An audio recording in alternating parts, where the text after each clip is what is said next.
The air was crisp with winter's chill, the night sky illuminated by a million twinkling stars.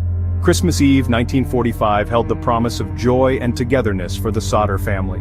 Their modest home in Fayetteville, West Virginia, buzzed with the excitement of 10 children eagerly anticipating the morning's gifts. Little did they know the festive cheer masked a darkness that would soon descend upon their lives, a mystery destined to haunt generations.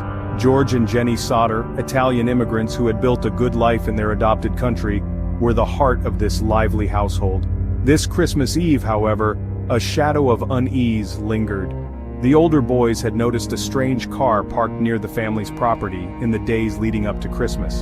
The man inside seemed overly interested in their father's trucking business, asking unusual questions about the routes and schedules. Though unnerved, George dismissed it as mere curiosity. He had no idea that this was but a taste of the inexplicable events about to unfold. Around midnight, the phone rang, its shrill tone jarring in the quiet house. Jenny stirred from her sleep and stumbled downstairs to answer it. The voice on the other end was unfamiliar, a man's voice, slightly slurred as though he'd had too much to drink. He asked for someone Jenny didn't recognize, a name she'd never heard before. Confused, she told him he had the wrong number. The man on the line laughed, a chilling sound that sent shivers down Jenny's spine, before abruptly hanging up. Unsettled but weary, Jenny returned to bed. As she drifted back to sleep, she noticed a strange orange glow flickering outside the window. Peering through the blinds, she saw that the barn, located some distance from the house, was engulfed in flames. Panic surged through her. George, always resourceful, had disconnected the electricity to the barn earlier that evening. How could it be on fire? Her husband, awakened by her worried cries, sprang into action. He raced outside, hoping against hope that he could contain the blaze before it spread. The fire, now a roaring inferno, had completely engulfed the ground floor of the house, blocking the main staircase. George, his face blackened with soot and his eyes stinging from the smoke, desperately searched for another way in. His children were trapped. The heat was unbearable, the flames an impenetrable wall of fire. Driven by a father's love, he refused to give up. He clambered onto a coal truck parked nearby, hoping to reach the second-floor windows. But the truck, usually reliable, refused to start. It was as if some malevolent force was conspiring against them, thwarting their every attempt at rescue. Inside the burning house, the 5 children still trapped upstairs slept on, oblivious to the danger raging below, coughing on the thick smoke that filled her lungs. Disoriented and terrified, their faces pale with fear.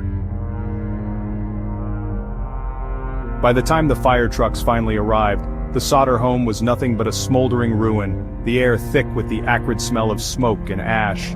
The firemen, their faces grim, set about extinguishing the last of the flames. It was a scene of utter devastation, a testament to the destructive power of fire.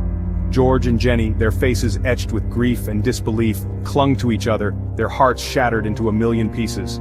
5 of their children were gone, swallowed by the inferno. As the sun rose, casting a pale light over the charred remains of the Sodder home, a gruesome search began. Firefighters, their movements methodical and grim, sifted through the ashes and debris, searching for any sign of the missing children. But as the hours stretched into days, a horrifying truth began to dawn. There were no bodies, no charred remains, nothing. It defied logic. The official investigation into the fire concluded that it was an accident caused by faulty wiring. But for George and Jenny Sodder, the explanation rang hollow. Too many things didn't add up. Too many unanswered questions lingered in the air like smoke. Whispers of suspicion began to circulate through the town. People pointed to the strange phone call Jenny received on the night of the fire, the unfamiliar man's voice, the chilling laughter. They spoke of the mysterious car seen near the Sodder property in the days leading up to Christmas, the driver's insistent questions about George's trucking routes. Then there were the curious inconsistencies surrounding the fire itself. The missing ladder, the malfunctioning trucks, the cut phone lines.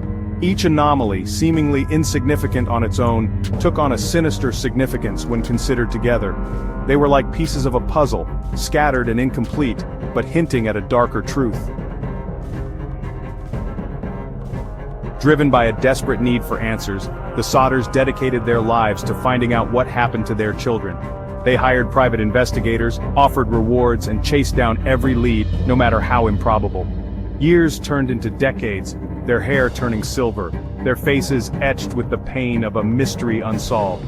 They erected billboards along highways, their children's smiling faces staring out at passing motorists, a constant reminder of the tragedy that had befallen them. Then, in 1967, a glimmer of hope emerged from the darkness. Jenny received a letter, postmarked from Kentucky, with no return address. Inside was a photograph of a young man in his early 20s. His features were strikingly similar to those of Louis Sodder, one of the missing children. Scrawled on the back of the photo were the words, "Louis Sodder, I love Brother Frankie."